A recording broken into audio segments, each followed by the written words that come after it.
Olá, gente, eu sou Val Cabral e esse é o programa Olho no Olho, aqui pela TVI. Nós vamos bater um papo com uma das personalidades mais influentes da região do Cacau, talvez a segunda maior autoridade do município de Itabuna, e quando eu falo talvez é que nem sempre o vice acaba ocupando, né, esse espaço, o vice-prefeito. Absolutamente nenhum demérito ao atual vice-prefeito de Itabuna, Guinho, a quem a gente tem um carinho muito especial, mas a gente sabe que na prática a segunda autoridade é sempre o presidente da Câmara, né, porque afinal de contas é da Câmara Municipal que surgem todas as iniciativas, o orçamento, né, o acompanhamento, a fiscalização de tudo que é realizado pelo Poder Executivo. Estou me referindo ao presidente da Câmara Municipal de Itabuna, o Erasmo Ávila, que tem se notabilizado por uma capacidade extraordinária de influenciar.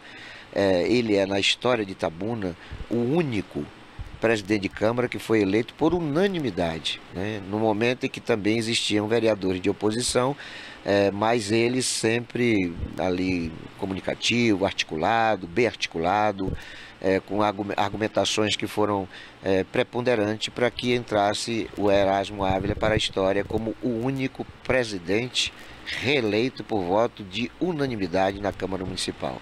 É claro que isso não veio do nada. É claro que em torno desta realidade emergeram experiências de gestão pública. Ele que já foi secretário, me parece que o secretário de administração mais jovem do país na época, ele foi secretário de administração acumulando, me parece que uma ou duas outras secretarias no município de São José da Vitória.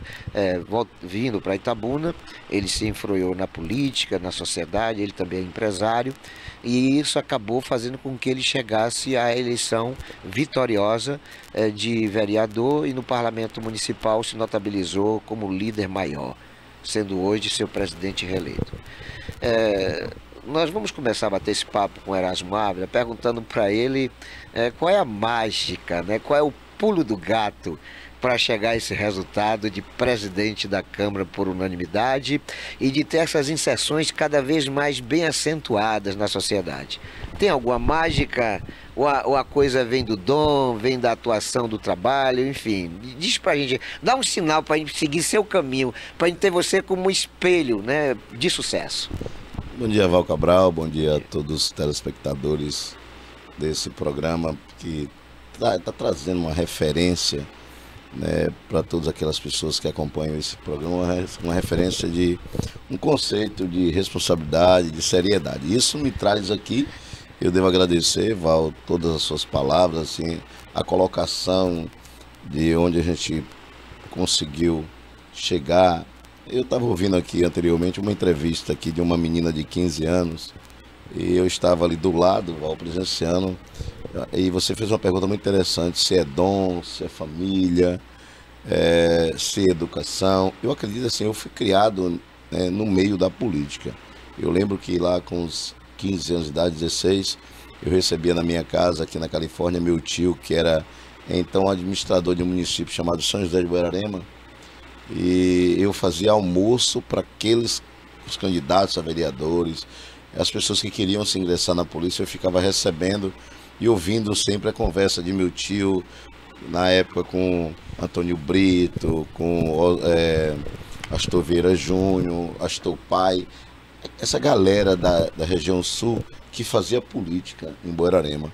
E aí eu fui aprendendo aquilo. Eu acho que primeiro, eu acho que eu já tinha um dom natural, porque eu nasci vendedor. Eu tinha um dom natural de convencer as pessoas a comprar um determinado produto. Eu fui para feira vender quando eu era jovem ali na Califórnia. Eu fui fabricante de pipa.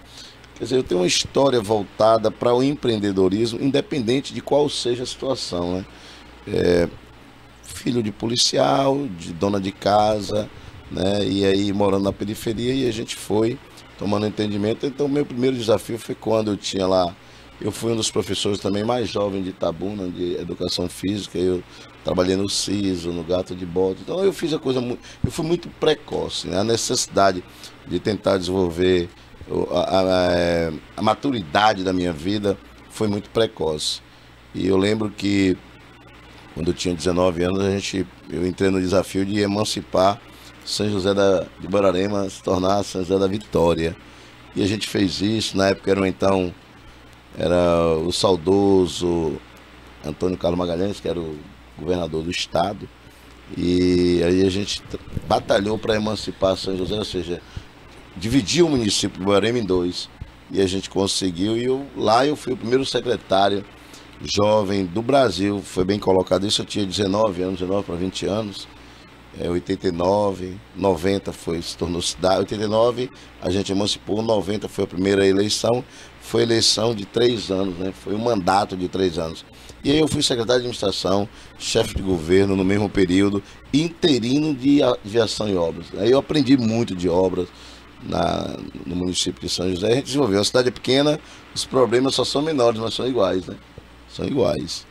E aí E às vezes a dificuldade é até maior, em decorrência de que numa cidade pequena as carências também são maiores. E não tinha nada, né? Não existia prefeitura, não existia Começou Câmara. do zero. Eu lembro que eu lembro que a gente foi formar a primeira Câmara, e quando a gente montou a eleição dessa primeira Câmara lá, a eleição de vereador de São José, os protagonistas da história de São José era lavadeira, era o cara que era dono da padaria, era o cara que vendia pão na porta das pessoas de madrugada, era o cara que vendia o leite, era o vaqueiro que todo mundo gostava, o açougueiro que todo mundo gostava, era a parteira, eu lembro de Joana Parteira, Nádia, era o fotógrafo.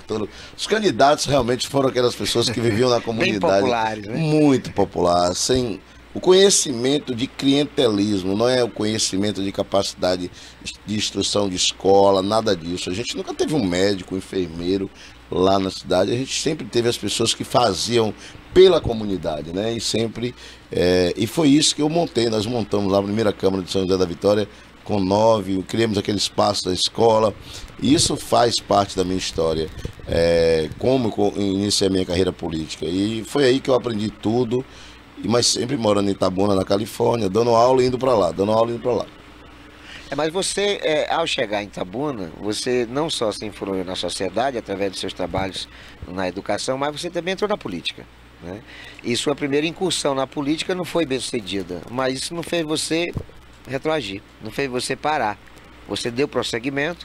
Eu digo no que se refere a você participar diretamente na eleição. E você, 4 anos depois, se elege vereador e logo em seguida presidente da Câmara. Na verdade, assim, quando eu me envolvi, mesmo em São José, eu já tinha uma relação com o atual prefeito Itabuna, que na época era deputado, Augusto Castro, né? Mas, na verdade, eu nunca quis ser o político, eu quis ser sempre o ADM do negócio, né? Eu quis sempre coordenar, eu gostava de coordenar a gincana na época, então minha vontade era de coordenar a eleição, coordenar o prefeito, coordenar o vereador, e sair coordenando, ou seja, ser os bastidores da política lá no interior. Quando eu cheguei em Itabuna, que Augusto me convidou para fazer parte daquele primeiro processo dele de candidatura a prefeito em 2016, eu saí na coordenação, eu fazia parte da coordenação, eu não era candidato, nunca me imaginei ser vereador de Itabuna, isso é pura verdade. Ao andar com ele nas ruas, ele começou a perceber, chegava para mim e falava: rapaz, você tem que ser candidato. E você fez parte disso em 2016, quando você chegou, Eraso, você tem que ser candidato, que você já me conhece desde São José, desde a gincana de São José. Sim. Aí quando eu tive a sorte, você fez parte de todo esse sucesso, você sabe que você foi o protagonista principal de eu estar aqui hoje, porque você lá atrás, em 2016, 2015 para 2016, quando você me convidou para fazer parte do teu partido na época, o PHS, não é isso? Sim, sim. PHS, aí você até enxergava: rapaz, você vai se eleger, porque você tem uma relação. Eu já tinha uma relação em Itabuna, eu dava aula no Ciso, dava aula no Gato de Botas, dava aula no Grapiúna, fui técnico, treinador do time da Tele Bahia, então eu já tinha uma relação, já jogava vôlei, já participava da galera de vôlei, os jogos estudantis eu era muito conhecido, então quando eu saía na rua, os alunos me encontravam, os pais dos alunos, e aí Augusto teve essa ideia: rapaz, você tem que ser candidato para ajudar os partidos, para me ajudar a me eleger, mesmo que você não vá se eleger. E você formou um time lá no PHS, e eu lembro que eu era sempre o primeiro nas pesquisas. É isso que eu quero falar, você era cotado, porque nós sabíamos que elegeríamos 2, nós sabíamos. Aí a ideia é de que, isso eu posso falar hoje, né? Pode falar. De que você seria o mais votado, Babá Cearense seria o segundo e Júnior do Trator, que é meu sobrinho, seria o terceiro. Aí o que é que eu conjecturava? Eu falei assim: bom, pelo conhecimento técnico, pela inteligência, qualquer que seja o prefeito, que eventualmente, né, se cogitava da possibilidade, inclusive, de Augusto não ser eleito, como realmente não foi, aí a gente influencia para que o prefeito, quem quer que seja, coloque o Ávila para ser secretário. né? E aí o meu sobrinho entraria na suplência como vereador. Esse foi o projeto. Mas aí as coisas não funcionaram positivamente e você acabou sendo terceiro. Inverteu-se as Inverteu posições. totalmente, né? Eu fui para terceiro, o Júnior foi para primeiro e o Babá o segundo. E aí você conta uma história quase que fúnebre. Toda essa narrativa que você fez da sua história aqui, você vê que acabaram os colégios, acabaram as competições, tudo morreu e você está aqui vivão, forte e com perspectiva de se fortalecer cada vez mais. Olha só a ironia do destino, né? Você faz parte de um projeto, o projeto não sobrevive, mas o projeto não era a estrutura, o projeto era a ideia.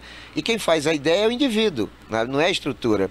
Então a estrutura faliu, a estrutura fechou, mas você não, porque a ideia estava em você e você está vivo com ela. Eu acho assim que quando você tem um projeto, quando você tem que criar metas individuais, Val. Você sempre foi um cara que criou sua meta. Você sempre tem ideia onde você quer chegar. Então naquele momento lá, quando eu perdi a eleição, na verdade, eu recuei. Quando eu perdi, tipo assim, recuou para crescer, né? Mas enfim, o que aconteceu comigo foi que quando eu não fui eleito e foi por pouco votos, né? Foi por pouco voto que eu perdi para Babá e para Júnior, né? Isso. E eu fui o primeiro suplente nesse período. Eu também continuei na minha carreira como empresário, tranquilo. E eu também não fiquei criando relação política. Eu fiquei agradecido por todas aquelas pessoas que votou em mim. Foi tocar a sua vida. E fui tocar a minha vida e conversando mais nada de tocando minha vida, como a maioria dos candidatos, assim, durante esse período eu vou fazer campanha para que na próxima eu venha novamente. Não, passou, nosso candidato não foi eleito. A gente conjecturou que poderia ser convidado por Fernando para fazer parte da gestão, porque é o que eu sei fazer mesmo, eu sou técnico, aprendi a fazer política, ou estou aprendendo. Política a gente nunca aprende, né? É todo dia, a gente nunca sabe, sim. É todo dia aprendendo. Então, durante esse período dos 4 anos, eu fui tocar minha vida, fazer meus negócios, tocar minhas empresas. E quando foi em 2020, eu fui ajudar Augusto novamente. Falei, agora você vai ser prefeito de Itabuna. Nisso, ao meio disso, você vai ser candidato de novo. Aí eu fui candidato, já não fui mais no seu partido, já fui até no partido mais forte, tudo para ajudar. Até porque o partido também morreu, né? Acabou, todos os nossos projetos... Tem a ver que nossa história tem muito disso. Nossa história morreu muito. É tipo assim, a gente recuou muito para a gente crescer. É verdade. Mas a pergunta mais importante que você me faz é assim, por que chegou a presidente? Aí já é minha parte técnica, sim, né? Sim. Eu precisava do poder igual para daí eu disputar território, né? Quando todo mundo é igual aqui, eu fui o 17º na votação dos 21, né? Fui eleito por conta de que um dos nossos candidatos, que foi o Francisco de Baixo Santo Antônio, teve uma votação bastante expressiva, e o Augusto foi eleito, então o voto de legenda me ajudou, e aí eu me encaixei como segundo do PSD. De lá pra cá, claro. Quando eu me encaixei, Val, que fui eleito, eu até lembro que Augusto ligou pra mim, o prefeito ligou, olha, eu de Floresta Azul, ou eu de Bicaraí, e você de São José, eu prefeito de Itabuna e você vereador. E eu brincando, falei com ele, olha, calma que não é bem assim. Eu tô olhando aqui a relação dos candidatos, eu acredito que eu devo disputar a presidência. Aí já foi a minha habilidade técnica, né, pessoal, e aí eu fui conversando com os colegas. E aí eu fiquei aguardando, tinham 2 grupos para candidato a presidente, e eu fiquei aguardando ali no meio daquilo que ia acontecer. E nós tivemos a vitória de termos 17 votos na primeira eleição, e conseguimos, começamos a administrar, que é o que eu sei fazer, as minhas habilidades técnicas realmente é para DM, e aí eu comecei tanto fazendo administração na Câmara, quanto também fazendo política com os colegas. E quando foi em abril que a gente mudou o estatuto, a gente mudou a lei orgânica e depois o regimento interno da casa, para possibilitar, até por conta da LDO, né? Porque antes a eleição era a cada 2 anos, no período normal de novembro do ano subsequente, mas a LDO, que é a lei de orçamento, é feita em abril, em junho. Pô, é injusto, como é que eu vou fazer uma lei de orçamento por ano subsequente, sendo que eu não vou administrar, ou seja, eu fazer o orçamento para você administrar. Então as ideias não seriam suas. E aí eu achei por bem reunir com os pares e nós fizemos uma alteração tanto no regimento interno quanto na lei orgânica e conseguimos colocar como vários municípios do Brasil, inclusive a capital, para que a eleição fosse no período de abril. E aí nessa eleição eu conversei com os colegas, não montei eleição para ser candidato, isso eu lhe garanto. Mas os colegas conversando Erasmus, eu acho que o governo, a Câmara tem, né, A Câmara está bem administrada, bem colocada. Não apresentei projeto nenhum para o segundo mandato. Eu disse que eu poderia continuar no projeto. E aí nós se reunimos e eles se decidiram, olha, então todos vão votar em você para que você possa continuar dando essa referência à Câmara. E a gente continua e está aí a Câmara, né? Graças a Deus a Câmara mudou totalmente. Agora é onde a gente vai entrar nesse processo do que efetivamente você fez de modificações na Câmara. Você primeiro fez uma reforma que fez uma realidade completamente diferenciada do que existia de plenário, né? Os vereadores ficavam de costa para o público e de repente você vem, coloca um placar eletrônico, você coloca os vereadores em igualdade de condições presenciais. O resultado disso é que realmente a Câmara ficou mais acessível para as pessoas e os vereadores ficaram com mais facilidade de interagir ali o debate. E posteriormente você veio e fez a reforma que faltava, que era a reforma externa, né? É sua marca, a marca de empreendedor, a marca de administrador, chegar e fazer o diferencial não só no campo da ideologia, da política, mas sobretudo na questão estrutural? Eu acho assim, o gestor, né, quando ele assume, a Câmara de Itabuna é uma das maiores câmaras em receita do interior da Bahia, né, depois de Salvador e Feira, Vitória da Conquista, a gente deve ser a quarta, né? É inadmissível a gente estar trabalhando em um prédio com a sensação de abandono que ficou ali mais de 30 anos. A cultura cedeu o prédio para a Câmara há 30 anos para que ela fosse utilizada e conservasse o patrimônio do município. A Câmara tem condição, sempre teve condição de fazer readequação, realinhamento. Não é apenas uma reforma, nós requalificamos a Câmara. Então, assim, o primeiro momento era tirar essa imagem de desprezo, essa imagem de falta de carinho, essa imagem de falta de cuidado. Como a gente tinha recurso, a gente provisionou, primeiro, a reforma interna, porque os vereadores, eles ficavam de lado com o público, não ficava tete a tete, digamos assim, de cara, né? Sim. De cara, olhando para o público. A gente ficava todo mundo e só o presidente e a mesa diretora de frente. Eu entendi que, primeiro, o presidente era mais alto, né? A posição do presidente e a mesa. Eu acho que não precisa disso assim, não, porque eu sempre falo, a minha gestão foi pautada em 21 presidentes. Claro que se todo mundo tiver uma ideia de melhor, nós vamos fazer melhor todo mundo. E vamos discutir as ideias junto. A reforma da Câmara foi a ideia mostrada e discutida com todo mundo. E a reforma do plenário também, só que não tinha muita transparência, as votações eram ainda analógicas, sim, não, e as pessoas depois não sabiam, aquele vereador votou sim, aquele vereador, e aí a gente trouxe o que é mais moderno, né, no Brasil, que é um painel eletrônico para que todas as votações fiquem registradas no painel, e que aquele painel também abrisse uma lacuna, uma janela, para que todo mundo pudesse participar ao vivo. As sessões são ao vivo, você está em casa, você participa, você abre, você dá uma ideia, a parlamentar já passa para o seu vereador. Então a gente informatizou a parte plenária e esse foi um avanço. Então nesse contexto aí, o público pode interagir no meio da sessão? Totalmente na sessão, ele interage, chega uma informação, claro que ele vai interagindo naquele assunto, mas naquela sessão não entra, mas ele está ali, está ouvindo a sessão. Ele viu uma ideia que ele pode apresentar de acordo com a fala do vereador dele, ele pode abrir uma janela, lançar no sistema, aí aquilo ali já fica para a próxima sessão. Porque a nossa Câmara, Val, nós fizemos um ato que a nossa Câmara é a primeira Câmara da Bahia totalmente informatizada.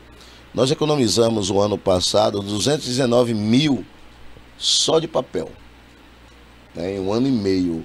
Então a Câmara não tem aquela circulação de papel ali, os vereadores eles se interligam entre a parlamentar, entre a parte financeira, tudo online, né? Cada vereador tem dentro do seu gabinete tem toda uma informação, então não precisa ninguém protocolar. O vereador lá não pega um papel e vai lá e faz aquele protocolo, o vereador pega no sistema dele e leva. Isso tudo está todo mundo observando, quem quiser saber o que o que Júnior Trator está fazendo, vai lá no sistema, abre e vê. Quem quiser ver o que Manuel Porfírio, ou qualquer vereador, o Caiá, o Adão, qualquer um, vai lá e vê no sistema dele. Então a gente criou um sistema aqui, transparência, né? Muita transparência. Essa foi a parte interna, né? E o que a gente fez também nesse mandato nosso? A gente foi para a parte externa. Hoje a gente virou um cartão postal em Itabuna. né? Virou um cartão, as pessoas passam. A Câmara está realmente muito bonita.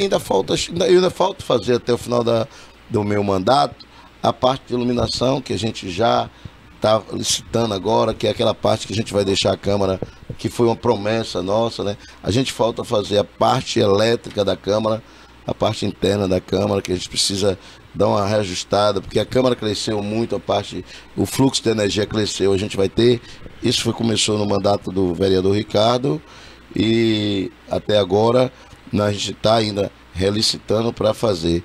E o que é mais importante, que a comunidade que nos está assistindo hoje, é que Itabuna foi a 8ª Câmara em termos de transparência, responsabilidade fiscal. Nunca a gente teve nenhuma classificação na Bahia. Nunca. Então existe um estudo anual. Essa classificação a nível de Brasil ou de Bahia? A nível de Bahia, né? De Bahia. São 417 municípios. Aí você me pergunta, mas não podia ser a primeira? Não, mas não vamos ser a primeira. O problema é porque a Câmara é tão grande, os problemas. Quem é a primeira Câmara? Pode ser Arataca, né? Pode ser Jussari. Pode ser do tamanho da cidade. Do tamanho da cidade, né? E a complexidade é menor, né? Sim. Imagine que nós temos quase 200 funcionários na Câmara. Nós temos 21 gabinetes funcionando, nós temos uma receita quase de 2 milhões, né, e 100 por mês. Então é muito complexo administrar uma Câmara como a de Itabuna. Puxa, mas complexidade bem maior, eu creio que seja de fazer política. Porque aí você lida com gregos e troianos, pessoas com necessidade, demandas que nem sempre podem ser atendidas. E isso acontece cotidianamente. E você tem aí agora uma eleição em que o povo vai decidir se você permanece ou não como vereador. Como é que está o amigo Erasmo Ávila nesse processo? Quais as expectativas? Vai dar para permanecer? Você é pré-candidato? Como é que está hoje o projeto Erasmo Ávila para 2025 em diante?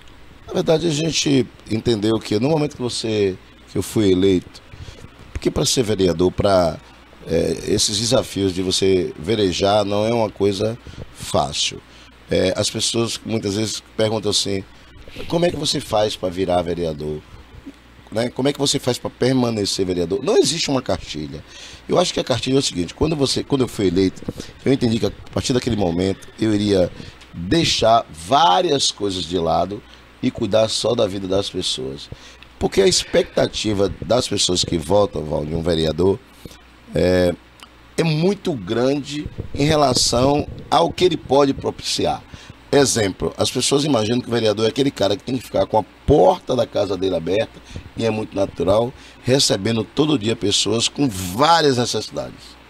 Como se o vereador ele tivesse essa condição de atender. E na verdade, o que nos permite fazer a nossa vereança é trabalhar com leis, é cuidar do destino através de leis da população. Isso a gente faz com uma certa maestria, né? E aí muitas vezes a gente não consegue atender aquela expectativa da necessidade de dentro de casa, da necessidade pessoal. Então eu venho há 3 anos, né, trabalhando, mostrando para as pessoas a minha vida diária, porque é isso que as pessoas querem acompanhar, né, as minhas entregas, aquilo que eu me proponho a pedir ao executivo, porque o vereador é um cara que ele vive fazendo pedidos de providências em determinado local da cidade, não é providências ligadas diretamente a uma pessoa e sim à vida das pessoas. Então a gente tem feito isso, eu acredito que a gente pode ter uma condição, ninguém é candidato de si próprio, a gente coloca nosso nome à disposição, né, nessa pré-candidatura, para que as pessoas analisem todos os feitos ou todas as obrigações ou todas as entregas que nós fizemos durante esse nosso período, né? O sacrifício, ser vereador, ser prefeito também é sacrifício, porque você vive para cuidar da vida das pessoas. Mas isso traz uma gratidão. Eu sou muito grato a quando eu passo na rua e alguém diz um ok para mim, que alguém, Erasmo, top, foi massa, boa aquela ideia sua, obrigado.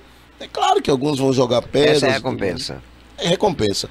Não é o valor financeiro, porque ao contrário do que as pessoas pensam, Val, isso é bom deixar bem claro, que eu não vejo vereador nenhum, nem do passado, nem atualmente, com a condição financeira mudada por conta de ser vereador.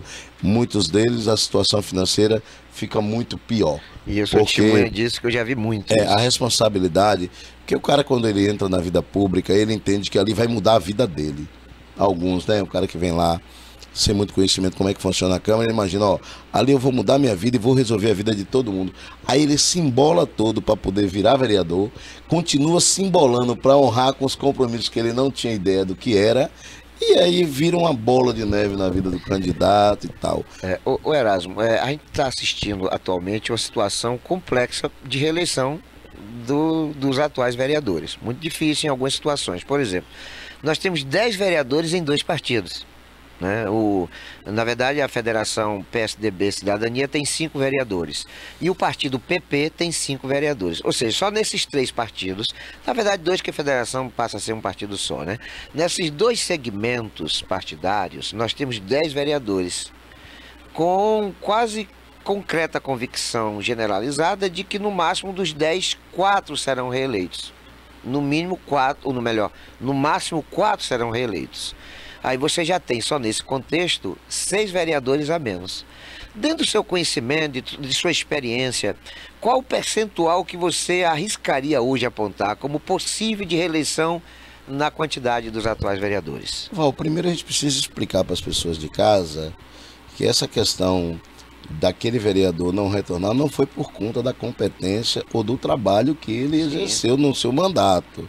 É porque existem fórmulas partidárias que, por exemplo, quando você tem 10 vereadores concorrendo no mesmo partido, você já vai entender que dali 8 não serão mais vereadores. Então não foi por conta da competência que talvez esses 8 vereadores tenham mais voto do que alguém que vai entrar no lugar dele. Isso é muito importante. Não reelegeu porque não trabalhou bem. Não é porque na formulação...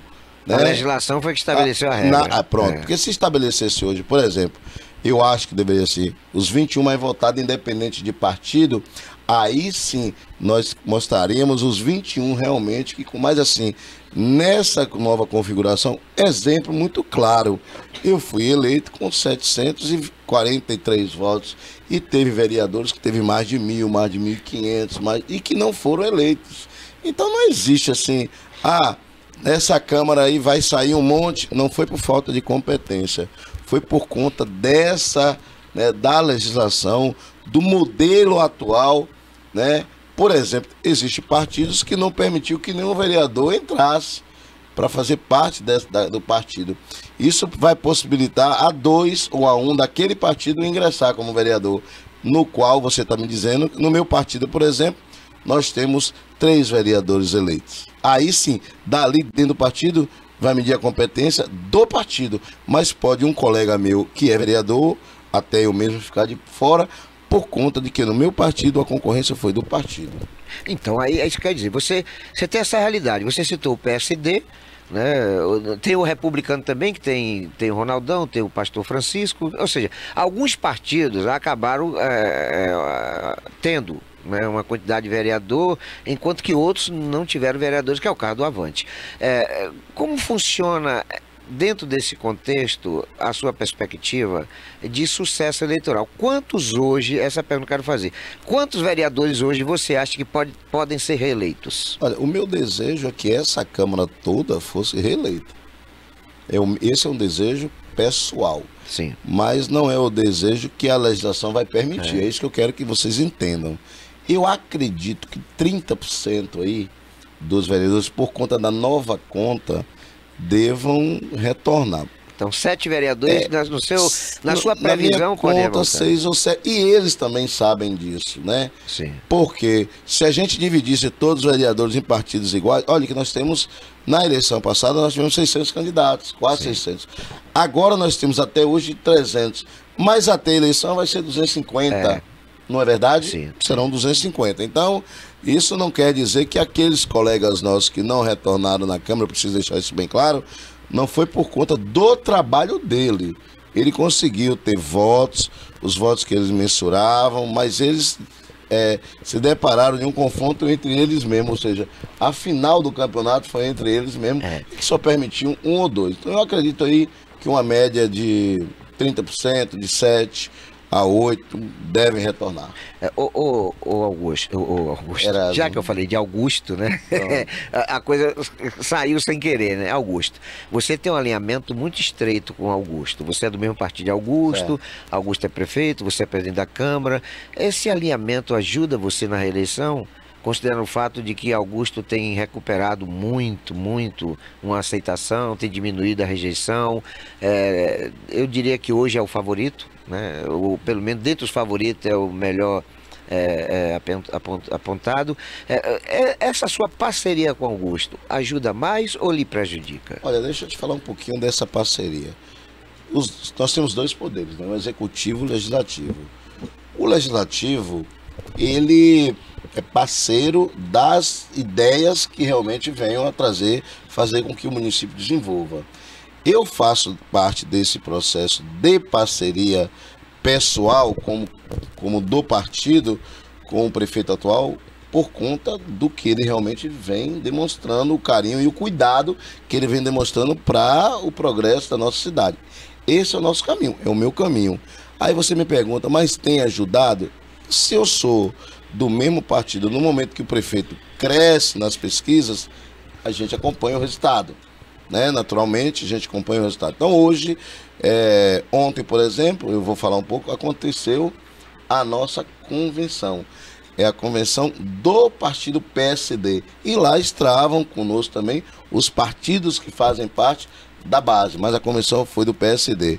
Mostra-se naquele momento como anda o grupo. Eu tive a oportunidade de ter muita gente me acompanhando lá, pessoas que são adeptos à minha reeleição, à minha pré-candidatura, que estavam lá também acompanhando, um volume de pessoas até que me surpreendeu, Val. E o volume de pessoas que estavam lá ontem mostrou, né, que o PSD está no caminho certo nessa convenção, está no caminho certo a busca dessa reeleição, e a gente tem que acompanhar.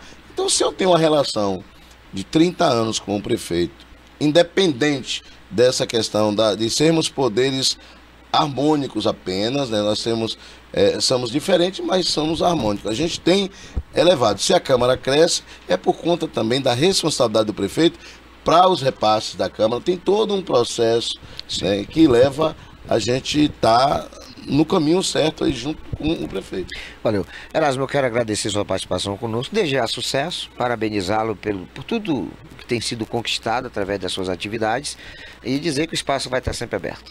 Olha, muito obrigado. Eu tinha certeza que a gente ia bater esse papo com essa tranquilidade, porque eu já o conheço, já fica mais fácil, né? A gente começar a agradecer a TV aí, a Barbosinha, por estar nos permitindo também esse momento aqui, para poder levar essa informação para a cidade, do poder legislativo, um pouco da política da cidade, né?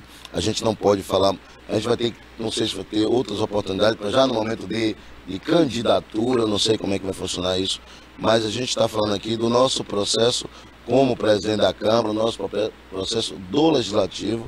E eu devo agradecer a você pela transparência que você leva o programa. Eu acredito que as pessoas que participam do Olho no Olho, né? Isso. Com certeza, sempre foi assim, ó.